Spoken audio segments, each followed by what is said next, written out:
Wake Up Warchant, fueled by DeLuna Coffee. Come explore our world of coffee. Established in 2014, DeLuna Coffee is owned and operated by the Lemmix family. Ed, Courtney, and their son Brett. Ed graduated from FSU in 1979, Brett in 2009. Lifelong fans and Florida State boosters, the Lemmixes attend multiple football games every year where you can find them tailgating near the Unconquered statue. Pull up a chair and pour yourself a Palafox Place. Named after the main hub, Palafox Place in downtown Pensacola, DeLuna has combined a Brazilian, Colombian, and African bean to give it just the right flavor. This coffee can be enjoyed any time of the day. Use the promo code WARCHANT15 for a 15% discount. Visit DeLunaCoffee.com and check out their Facebook and Instagram. From Tally to Cali, it's time to wake up. Wake up, wake up. WarChant.com is your ultimate Seminole sports source. And this is Wake Up Warchant, fueled by DeLuna Coffee. Coffee's for closers only. Now here's WarChant.com's Aslan Hajavandi and Corey Clark.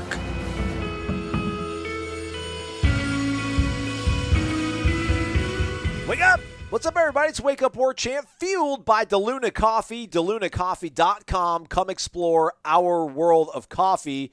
Use the promo code WARCHANT15 for a 15% discount over at the website. Check out the bundle. Can't beat it. Also can't beat WarChant.com. Ultimate Seminole Sports Source. Promo code is WARCHANT30. Do hit that like, thumbs up button. Subscribe to the YouTube page. We are cranking out content left and right as fall camp is approaching, but preseason camp has now been in full thrust here for a few days, so that's been really cool. I know we did a couple shows last week, Corey, basically bragging about Warchant. Super proud, again, just to be part of this entire family, if you will, just with the way everything was handled yesterday with the passing of Coach Bowden. You guys did a great job with your roundtable. You and Jeff shared some real great thoughts, I thought, out front of the statue with Gene after practice. We'll go through the roller coaster of emotions I'm sure everybody's kind of been feeling, and I'm sure you'll be able to speak for most of the fans that listen to this podcast, but just want to tip the cap to you guys. Man, I thought you, Gene, Ira, Tom, Jeff, Langston hopped on. Really well done, man. It was just super cool to hear everybody share their stories about Coach Bowden, and everybody kind of come together and find comfort. And again, man, just a life well lived, man.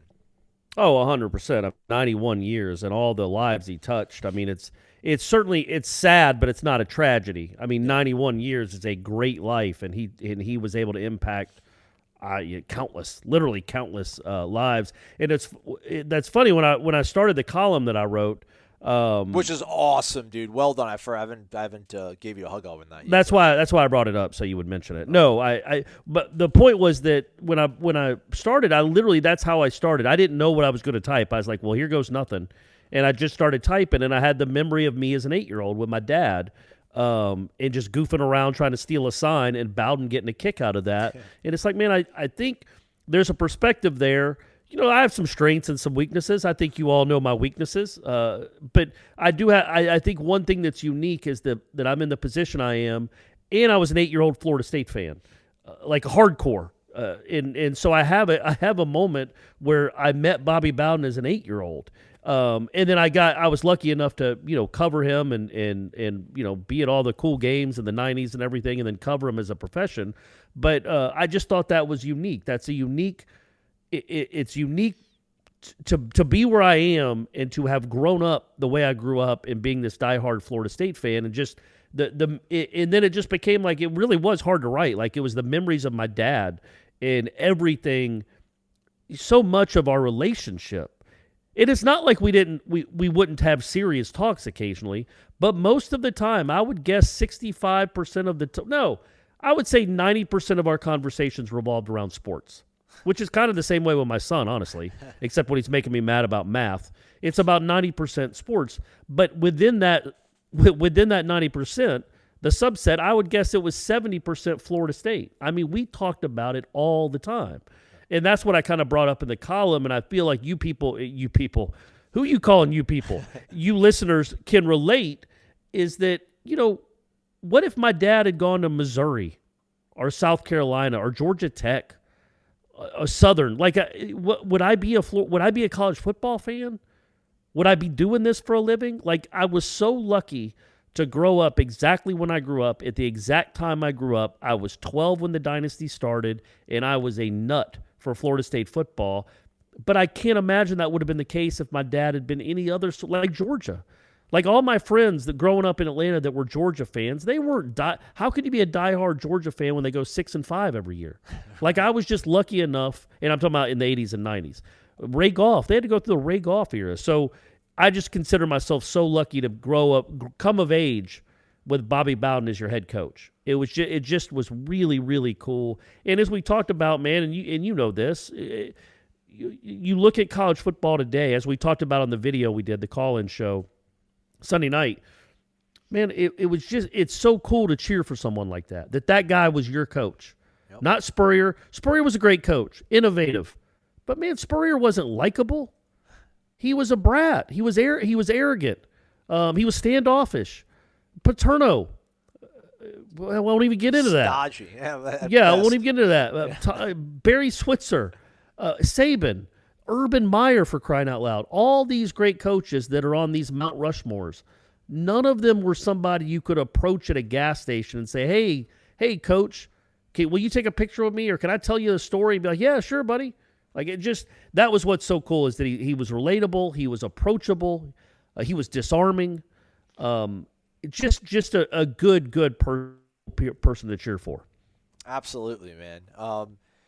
Part of me, when you were talking about that, Gene was talking about the memories he had, his father growing up watching Ohio State, knowing Woody Hayes, and the moment that his father had with Bobby Bowden, and how that made such a positive impression on Gene. Then you started talking about your father, and like your voice starts cracking, and I got to get back talk about Woody Hayes. Why didn't more people, Mike Norvell talked about how he came to Florida State, he wants to get that standard back that Bobby Bowden set. In this day and age, everybody tries to be like Nick Saban. Was everybody trying to be like Bobby? Why weren't more people trying to be like Bobby? Was it just too hard? You can be like Saban, right? It's probably easy to act all tough and nonstop football. All I do is football, football, football, football. But to be a genuinely good person and be able to weave everything together. Saban shared this anecdote about how when his father passed away, he was working at Kent State, and Bowden at that time was in West Virginia as an assistant, I think. Although he said it both ways. He said that he was an assistant, then he was also the head coach of West Virginia. No, he was an assistant when he met – Bowden was an assistant at West Virginia when he met Saban's dad. Okay. Because Saban's dad was a coach in the local area, and they sent a few kids to West Virginia. So he was an assistant then, and then a head coach later, yeah. Well, he just talked about the fact that, didn't really know Bowden all that well. He obviously had some connection with his father, but Bowden called him, was like, hey, if you want to come closer to home, because he was at Kent State, Saban, and then back Morgantown, he said it was 25 minutes from where he grew up. He's like, I've got a job for you. And that just really touched Saban, just such an indelible mark it kind of left on him, and then showed him just what kind of guy, what kind of man Coach Bowden was. It's so unfortunate that more people didn't try to be like him. I guess Mark Richter obviously tried to really emulate Coach Bowden, but he was the original thing, man. It was the real McCoy. It's hard to live up to those standards. I was going to say, I think the big reason is that you can't emulate that. You can't. There is only one Bobby Bowden in the sense that it's hard. Most of those guys that are the great head coaches are, type A jerks, frankly. They're only concentrating on one thing, and that's been it. Bear Bryant wasn't a real lovable, likable guy, and Bear Bryant was Bowden's hero, but Bowden could only be himself. So he tried to be a taskmaster. He was hard-nosed on the field. Odell even said that on Sunday when he was talking about Bowden. He was a really hard-nosed coach when he was on the field, but he was a good person off it, and you just can't. So that's what always came shining through. And with Saban is who he is. Jimbo is who he is. They don't have that capability because they're just not built like Bowden. So you can't emulate it. It would come off as fake, I think, and disingenuous. And Rick, I think, Rick tried to an extent, but Rick just didn't have the personality, man. I love Mark Richt to death. He seems like a very good man, but he's pretty vanilla, not all that funny. Certainly not a Bowden guy that can make 1,000 people laugh like he's Dave Chappelle. It's just so I think. Yeah, I've lamented that for years, that Nick Saban showed a way and everybody decided that's how we got to do it. But when Bobby Bowden showed the way, everybody's like, no, I don't want to do it like that. I wish Saban had taken more from Bowden, because that was what was funny. And it was a really heartfelt story that Saban said. He said, so he was the GA at Kent State and his dad passed away. And so in Morgantown was about 25 miles from where Saban grew up. So Bowden knew that his mom might need help, might need her son home, might need some comfort. So he said, look, I have a GA job here. You can come here and work for me and be close to your mom and take care of your mom. And Bowden didn't even know him that well. Yeah. And then Saban went on to say, man, it shows you like that's how you try to live your life. You try to be good to people. And it's like, well, then what happened, Nick? It's like trying to emulate. Like, how do you never try to emulate Coach Bowden? Yeah. Saban's knock it off. But I did watch that. I got a kick out of that because it was a really nice story. And Saban started it without even being asked. He wasn't prompted about that. Yeah. And then Jimbo too. Like Jimbo, if you watch that, it's Jimbo, so he speaks in Jimboese. There's a lot of non sequiturs. But he talked more about when he was the OC at Samford back in 90. I tell you what, man. One thing I do miss about Jimbo. So he was telling this story about how when he was the OC at Samford, he was allowed. They let him because he was a first-year OC. And he worked for Terry. So the week of the Blockbuster Bowl, when Florida State was playing Penn State, right, they let Jimbo tail around every practice, every coaches meeting. Florida State did the whole time. Bobby Bowden let him do that. This young, whatever he had been, 24-year-old OC, he let him watch the whole week, be there for the whole week, and he was on the headsets even. And it just. But the thing I missed about Jimbo is just the recall. He's like, so it was the Blockbuster Bowl. It was 1990. Actually, back then, the Blockbuster Bowl was a good bowl. Both those guys were top 10 teams. Lawrence Dawsey was a first-team All-American that year. And Amp Lee had a good game. But late in the game, Bowden gets on the headset and says, Mark, we need to start getting Dawsey the ball. Let's get Dawsey the ball. And so, but Jimbo retelling that story, it's like, okay, he's got that same type of ridiculous memory about things like that.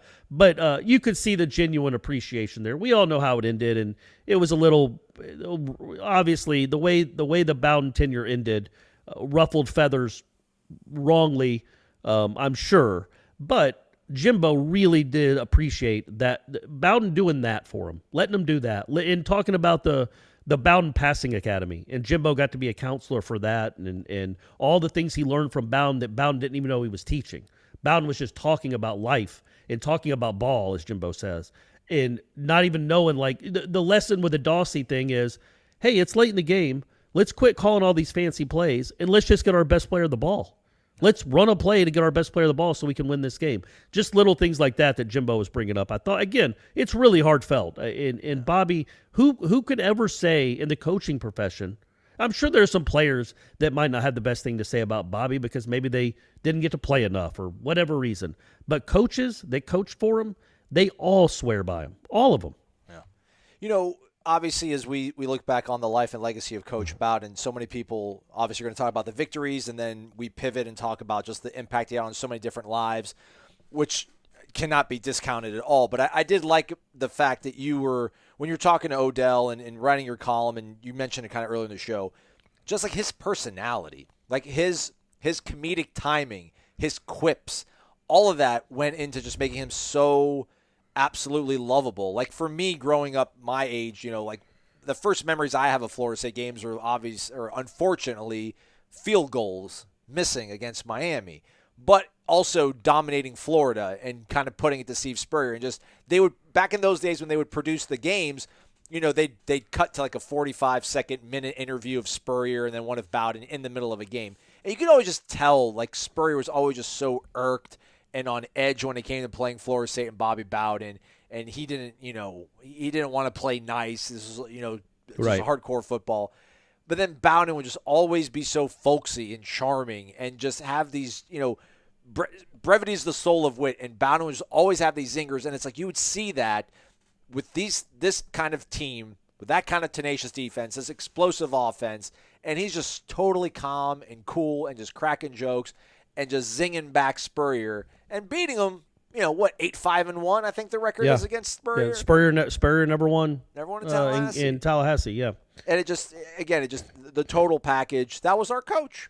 That was our coach. There's nobody like just try to think of another coach like in any sport, but I guess college football. Like Lou Holtz was a little folksy, I guess, but not really. No. Kind of a hard ass. No. Like there's nobody that kind of comes off as, okay, he was great. He was very competitive. He had an ego because they all do. Right.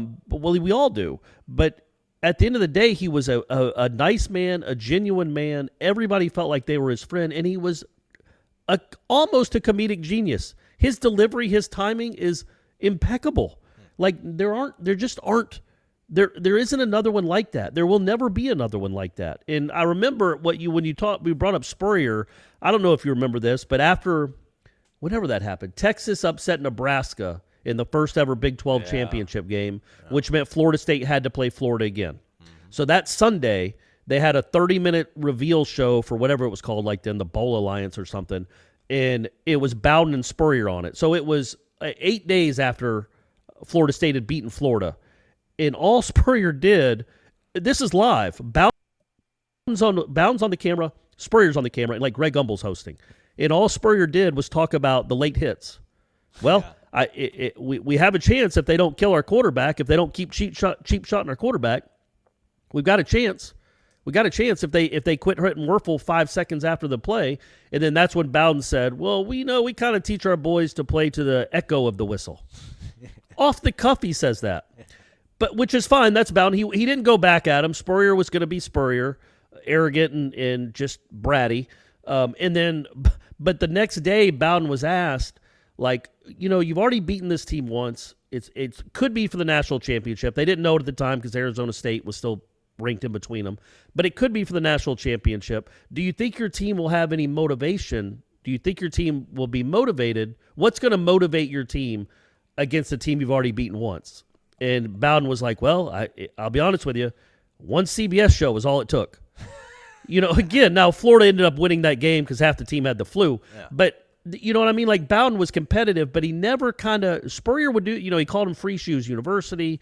He would do, and Bowden never really sank down there. Nope. He just didn't. And he had players get in trouble as every college football program does, but as far as I remember, he didn't really ever say anything controversial, especially in the dynasty years. And Saban even mentioned that. Saban's like, he showed that you don't have to talk down about your competition, Right. You can be a good person and still be a great coach. And I wish more people thought like that in this profession. And I'll be honest with you, man. I'm not trying to be. I'm not on the party line. This isn't just because we get access. I sure hope Norvell has some tendencies here, man. Not just the open door media policy, but he got choked up today, right? Talking about Bowden? Yeah. And had to leave. Like he stopped and was like, all right, I'm done. It was abrupt. No, he didn't say it like that. It was very abrupt because he could feel himself going. And it wasn't put on for the cameras. That was legitimate. And it's like, man, this is a guy he only met twice. But he really did get emotional thinking about Bobby Bowden's impact on the school he now coaches for. And I just thought that was cool to see. I think Norvell has some traits. He's not as funny because who is? Right. But I do think he has some traits similar to Bowden. And, if he has half the career Bowden has, we'll all be really happy. But, yeah, it's a sad day. I to be honest with you, I got sad when I was writing the story because of my dad. And I think a lot of people, like, it's your childhood, man. Like, think about, well, I don't know if you watched those Bobby Bowden shows in the 80s, the Sundays after the games. I did not. We talked about, he'd be like, there's old 28, and Gene Deckeroff would be, that's Dedrick Dodge. Oh, yeah, Dedrick Dodge. Saw his mom and dad were in town for the game. Always good to see them. His beautiful little sister, like, he would do that all the time. And that was the show. He would very rarely actually talk about the play. He'd be talking about whose family was in town. But you think about that show, and this isn't anything new. It's just the cycle of life. It's getting older. But, I used to live for that show. I was so happy when it got syndicated up in Atlanta. Well, Bobby Bowden was the biggest part of it. And then in the middle of each show, between halves of the highlights, it was great moments in Florida State history with Burt Reynolds and Vic Prinzi. Yep. And they're both gone. My dad's gone. And it's just another, that's what really, Bowden I got pretty emotional when we heard the diagnosis came out. Yeah. And you knew it was going to be short term. You knew this day was coming quickly. That's when I kind of came to grips with that. Like, man, that's awful. But when he passed away, I really started thinking, or as he was getting ready, in the last couple weeks, I've been thinking about it. It's like, man, all my memories.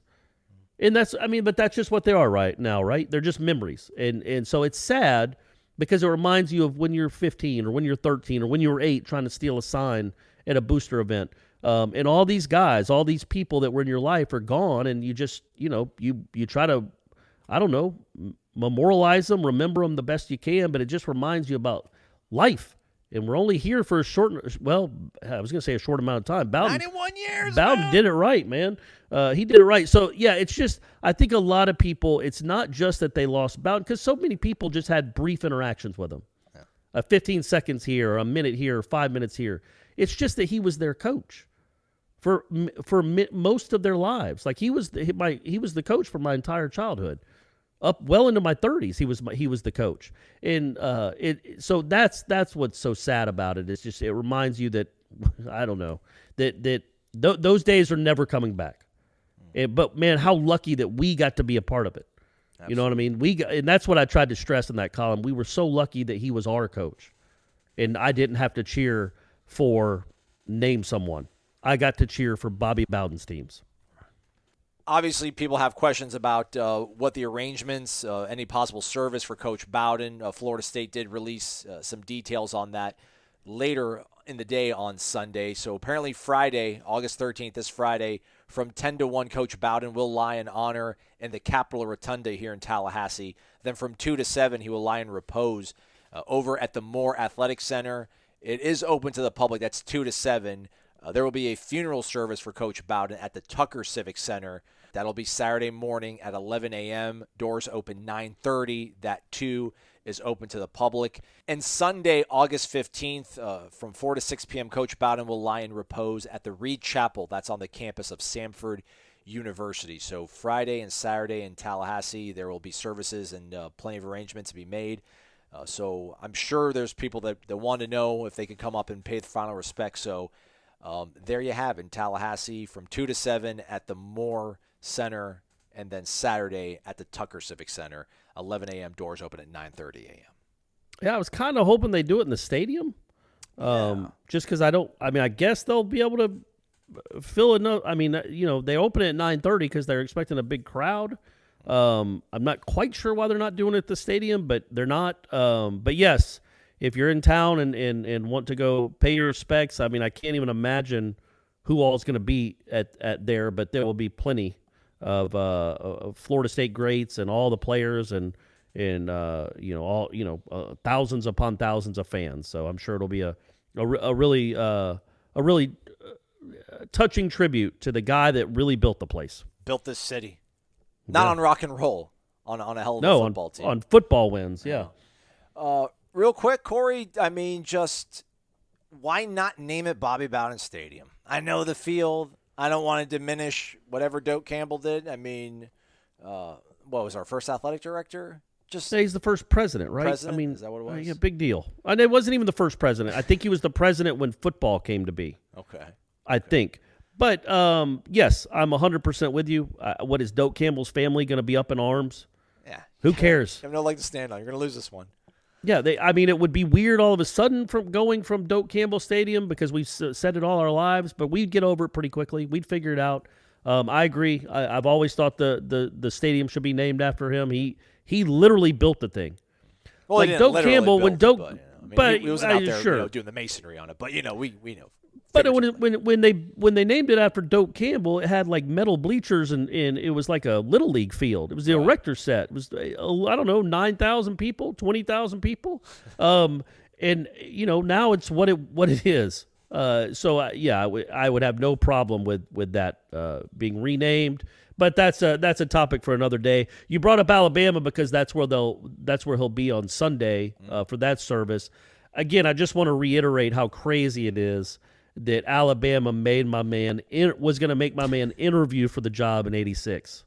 Well, you mentioned on the live show, West Virginia fired him. Has any like Saban never got fired anywhere? Like who's won multiple national titles and got fired somewhere? Well, Bowden wasn't fired, but they weren't happy with him. Like he left because he was about to get fired. Right. Yeah, he wasn't fired, but he was on the cusp of it. But man, it's awesome and that was his first famous quote ever. Was like, when I was at Alabama, it was beat Auburn. When I was at West Virginia, it was beat Pitt. When I got to Florida State, it was beat anybody. Those were the bumper stickers. Yeah. And but yeah, man. So the people that don't know, I'll make it really quick. After the 1986 season, I can't remember who. Ray Perkins maybe left Alabama. He took over for Bear Bryant and then left after a couple years. The job came Bucks, open. I think they went to the Tampa Bay Bucks. So they're looking for a coach. Bobby Bowden's all packed. He's ready to go. He thinks he's coming home. He's from Alabama. It's his dream job. He went to school there for a year before going back home to Samford. That was his dream job, was to be the head coach of the University of Alabama. He drove up there with Ann, thinking he was going to be introduced as the head coach in the next couple of days. Was told when he got there, he thought he was just going there to look at the school, to just the formality. He was told he was one of the people they were going to interview. And he's like, interview? What? And literally he's like, no, that's okay. Y'all can do what you want to do. Got in his car and drove back to Tallahassee. And then Florida State was in the top 5 literally for the next 14 years. The dynasty started 9 months later. Whoops. So I just love that story. He was a greatly humble man in certain ways, clearly. But he had an ego, and he knew he was too good a coach to be interviewing. Are you kidding me? I'm Bobby Bowden. Did you see what I did at Florida State? They couldn't win a game before I got there. And now you're going to make me interview? No, that's okay. I got a pretty good team coming back, I think. I'll just go to Tallahassee. Good luck with Bill Curry. And, the rest is history. So that's it. Just I've always loved that story. I've always loved the thought of Alabama fans being like, what did we do? He was ours to have, but you got Bill Curry instead. We're going to reset, and we'll come right back. We're going to talk about practice. We've been out a couple of those, so we'll talk about the football team right after this. All right, Corey, preseason camp is underway. We'll be back out there on Monday morning.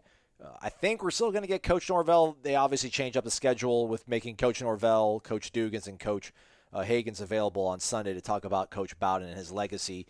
I think we're going to get players in the morning, coach later on in the afternoon, but we've seen 2 practices, the whole kit and caboodle, everybody. I know we haven't been able to show you the entire practice with video content, but we've showed you every single second they would let us. But Corey, Ira, Jeff, Gene, Tom, Austin, we've been out there for the entire duration of these practices. Let's start, I guess, offensively. I like this offensive line a lot. I know that sounds crazy. They're not even in pads yet. I like this offensive line a good deal. Offensively, otherwise, I still don't know about the wide receiver position. Running backs, think will be okay there. They'll figure out a way. And then quarterbacks. Where are we at when it comes to quarterbacks, Corey? Because I really haven't been able to watch 7 on 7, 11 on 11. It sounded like, at least on Saturday, the script from the spring, it kind of played itself out with Jordan maybe being a touch maybe better than McKenzie, or is that not accurate? How would you describe it? Yeah, it's hard to say. It is hard to say. First we should let people know that these are split practices. So most of the veterans are going in the morning, and then the freshman newcomers with some veterans sprinkled in.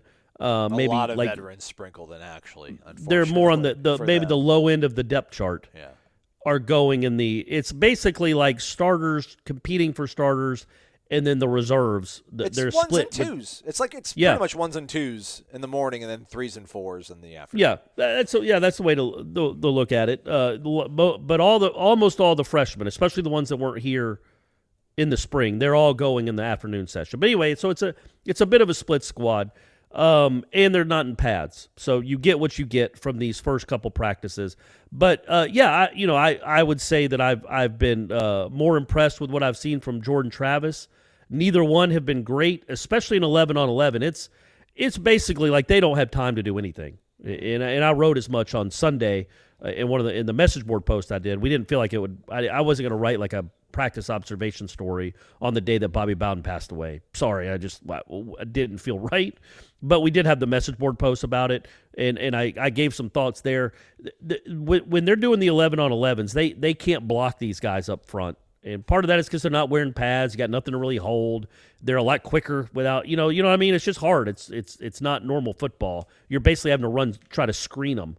And it's not working. The quarterbacks are running for their lives. They're getting sacked very quickly. They don't have a lot of time to throw, so it's hard to judge the 11-on-11s.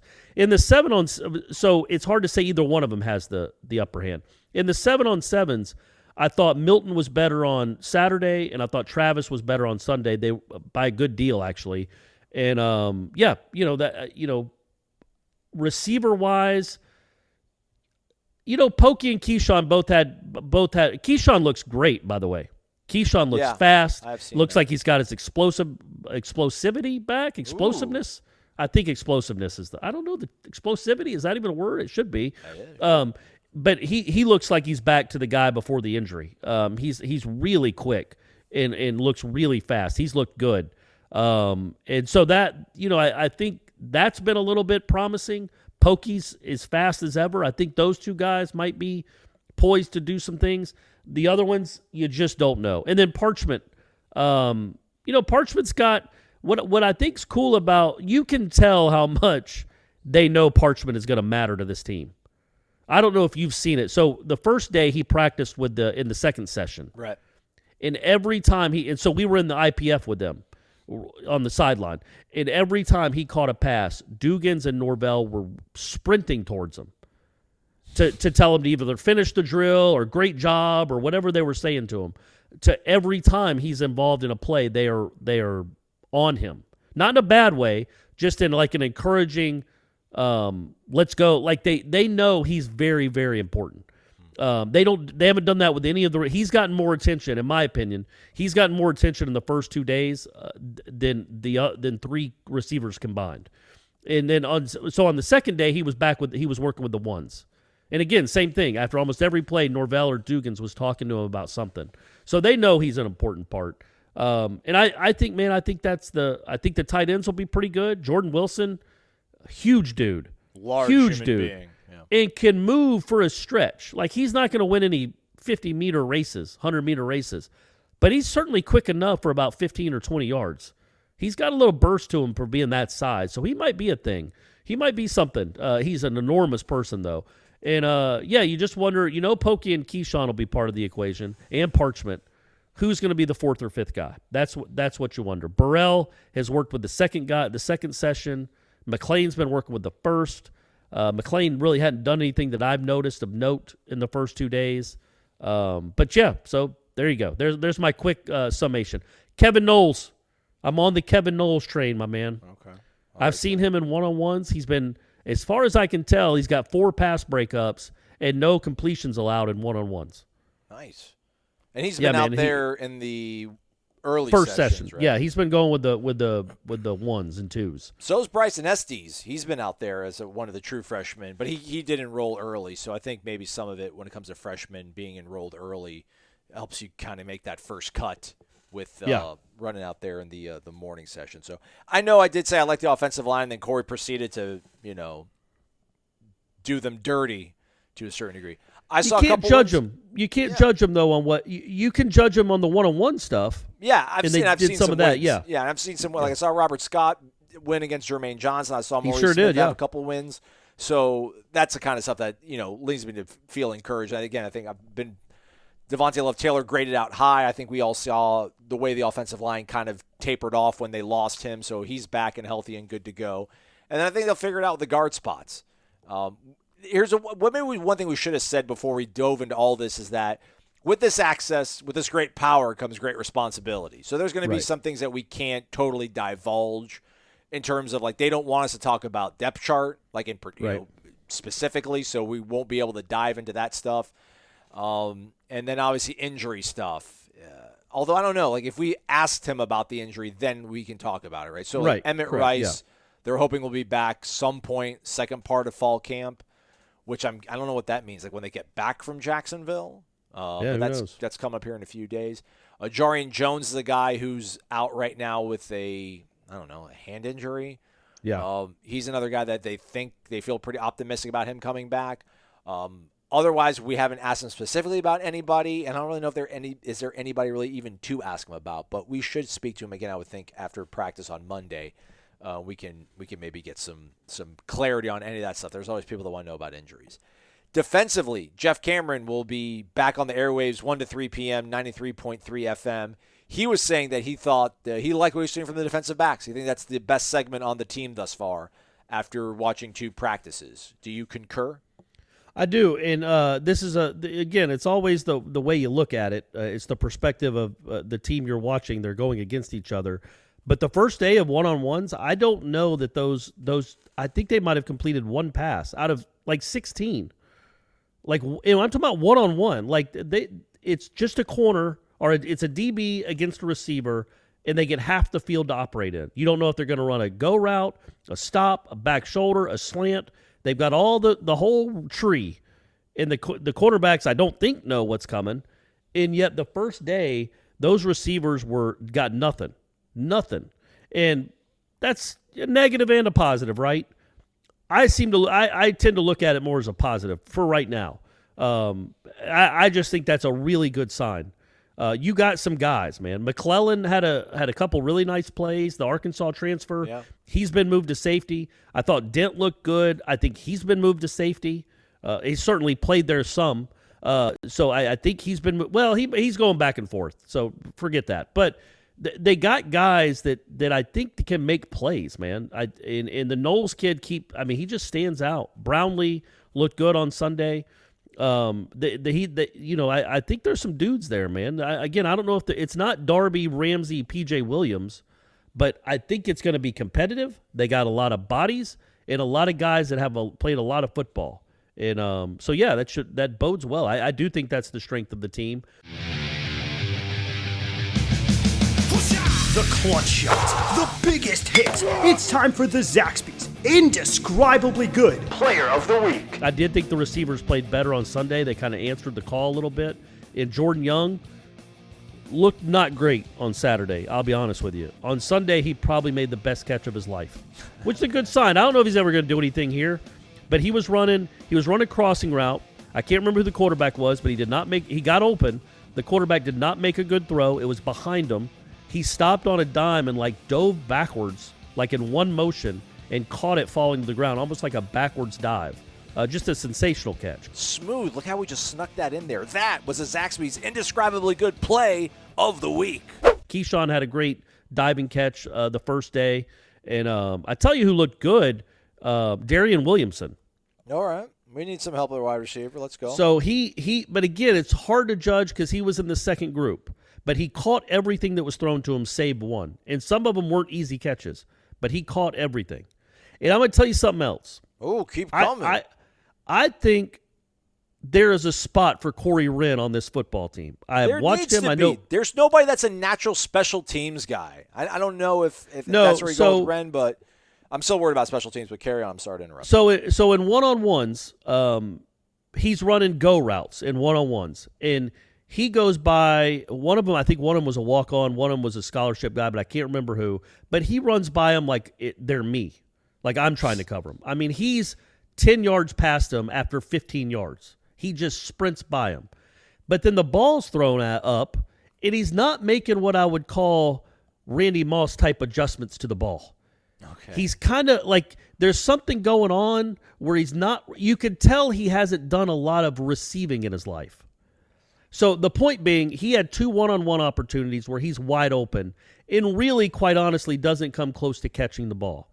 Then they get into 7-on-7s. He runs like a post, like a little seam pass, and Rodemaker drops it in there, and it's 6, man. He catches it, and nobody's touching him. Like, the speed is real. Like, he's got to be the fastest kid. When you see him run, you're like, oh, my gosh. And so I don't know if he's going to be what they're going to end up doing with him. But he needs to be – you can't coach that speed, man. What was cool about it is he had 2 not great reps in the one-on-ones. Should have been touchdowns. Weren't close, either one of them. But then he gets in the 7-on-7s, and he catches it, number one, and takes it to the house, man, and sped past everyone. And you're like, okay, I see you, Wren. You took a step. So that's cool, man. That was cool to see, and hopefully that keeps going because, again, that speed, it's not quite Kermit, but it's a reasonable facsimile of Kermit. And you'd think they could find some sort of way to utilize that speed. How's Ja'Kai Douglas looked? Because when I've been out there, I've at least been there to film. So what happens is I film the first 15 minutes of practice, and I have to go up and I don't have to, but I choose to go up to the press box and then upload it for everybody's viewing pleasure. So then I miss most of what's going on. But in those, they warm up in the IPF, then they run out into the practice fields and kind of get on with it. But they end the little IPF warm-up session with going, like 11 on air with offense. Right. So they're – and, like, Ja'Kai Douglas was getting the ball, like, constantly in one of the scripts they were running. Malik McClain got some burn on Saturday, too, when I was out there. Is Ja'Kai Douglas out there in the mix, all wide receiver, you think? Yeah, and he's working in the first session with the ones and twos. Yeah, he had a long – in one-on-ones, it was against a walk-on, but he had a very long touchdown. He kind of reminds you of Wren a little bit, where when he's full speed, he's sprinting past people. Like, that speed is real, too. What you wonder about both of those guys is they're clearly not the biggest guys in the world. And the one thing that I think these receivers are really struggling with, I don't think they are, is the back shoulder 50-50 fade balls down the sidelines. They're hitting at about 7% clip on that. Yeah. Some of them aren't great throws. Some of them they run a little too deep. Some of them, the DB makes a really good play. But they're not doing great with that yet. Parchment is the only one. He did it. Now, he did it in the second. He did the first day in the second session. Sorry, that's really confusing. But he made a couple incredible catches by the sidelines where it's one of those where he's being covered. The DB's back is to the quarterback. He's being grabbed but he snatches it out of the air over the DB's helmet and gets his feet down. That's the kind of stuff that you haven't seen a bunch around here. So you hope he can add more to that, and maybe the other guys will start living on that too.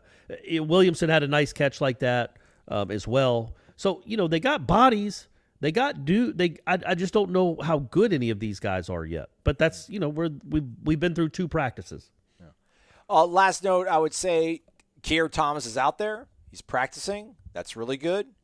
Coach Norvell had good things to say about him. And then Chubba, he's here, everybody. People are asking about Chubba. We're like, why are you guys asking about Chubba? But Chubba's back practicing, and I thought it was pretty – man, like he spoke for a good 9 minutes when we got him on Saturday. Yeah. And, he was talking a little bit about just coming back and what he had to kind of battle through. And then I asked him about, the discussions that have come up about mental health and athletes, whether it's, Naomi Osaka. Is that her name right? Naomi Osaka, the tennis player? Osaka, and then Simone Biles, obviously, we heard about him. And I'm like, you can punt on this if you want, Chubb. I'm not saying this is you, but when we hear about all these injuries and stuff, does it weigh on you or whatever? And he admitted, he's like, yeah, I was depressed, man. He's like, it was tough, but he talked about he's got his family, he's got the Lord, he's got his religion to lean on and find strength. I thought that was really, I thought it was brave of him to kind of admit it. Because it wasn't normal. None of this was normal. And I asked him, hey, this wasn't conventional. Like, how did this happen? And no one's really going to give you the full answer on it. It's not normal. It's not normal for somebody to go home and, get right and get better.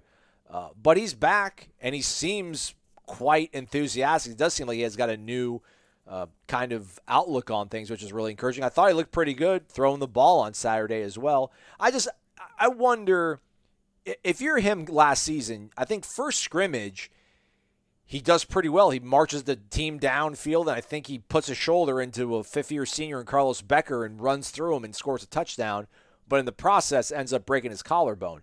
But you see that James Blackman's the presumptive starter at that point. Jordan's not healthy, and it's Tate is the other guy you're kind of competing with. So I'm sure probably there's part of him that had to feel like I'm walking into a good situation. I finally arrived here. And look what I've done in my first real sort of true test in a scrimmage, and then you promptly get hurt. And then you have some complications from that. It derails you being able to kind of play your freshman year. Then you finally, whether it was kind of through necessity and attrition, you get a start, and you kind of look a little bit shaky in the first half.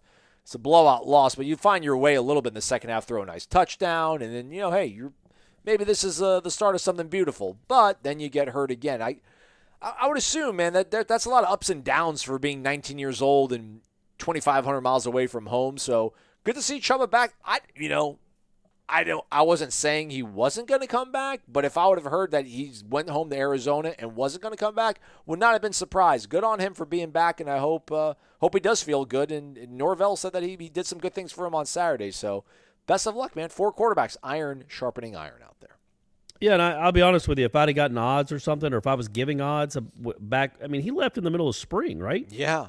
Yeah, so that's not normal. Even if you're injured, even if you're out for the spring, you don't typically leave the time zone. You stay with the team and you're there for the spring game, and he wasn't. And so I would have thought it was, I would have even money that he wasn't coming back, which wouldn't be stunning, right? It's 2021. Quarterbacks leave all the time. But yeah, he does. I mean, he seemed in a good. He looks good, man. I mean, he looks really quick. He took off a couple of times, especially he had a run on Sunday where he broke containment and really showed some speed. Now, it wasn't a huge gain, but he outran people that are pretty quick. He's an athlete, man, and he just looks. You hope he's just at peace and he's happy.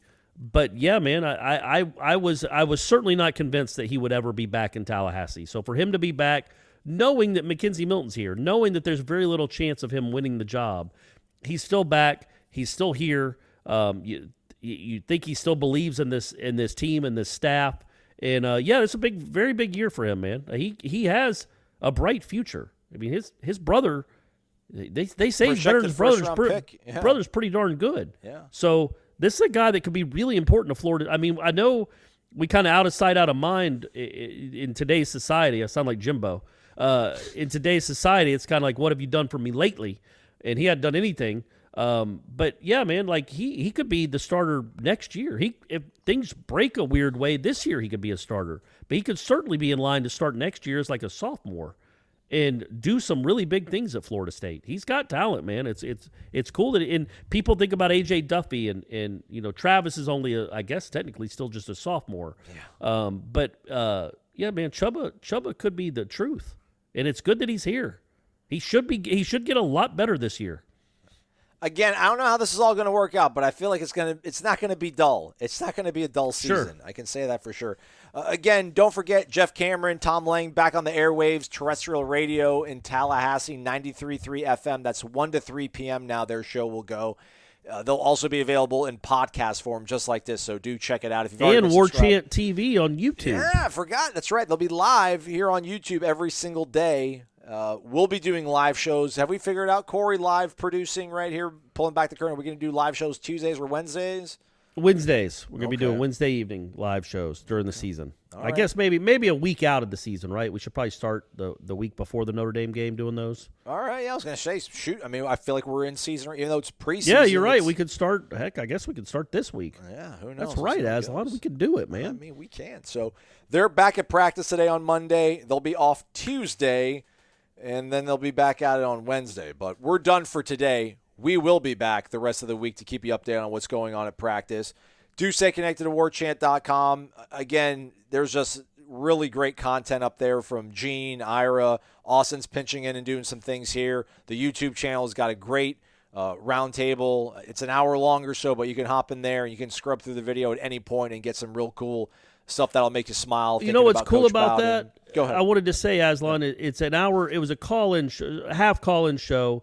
But what's cool is just even if you don't care what the four of us say, which is crazy, of course you should care. Go read the comments, man. Yeah, it's just a flood of comments. People giving their own the Bowden stories. There's a message board thread on. There's a thread on the Tribal Council on Warchant with all these people's favorite Bowden stories of their interactions with Bowden. And it's really cool. It's a really neat thing. But yeah, the comments section alone is worth checking out the show we did Sunday night. Yeah. So do stay connected to warchant.com. We'll have live updates, interviews, practice footage, everything you could possibly want from your favorite football team's practice coverage available at warchant.com and Warchant TV. He's Corey Clark. I'm Aslan Hudjavandi. Thanks so much for listening to Wake Up Warchant, fueled by DeLuna Coffee. Come explore our world of coffee. DeLuna Coffee features over 24 different blends. DeLuna's unique roasts can be delivered ground finely for drip coffee makers, coarse for the craft crowd, untouched as a whole bean, or even in convenient K-Cups. Founded in 2014 by the Lemmix family, Ed and Brett are FSU alums and boosters who are extending a special offer to all listeners. Use the promo code WARCHANT15 for a 15% discount. Visit DelunaCoffee.com and check out their Facebook and Instagram.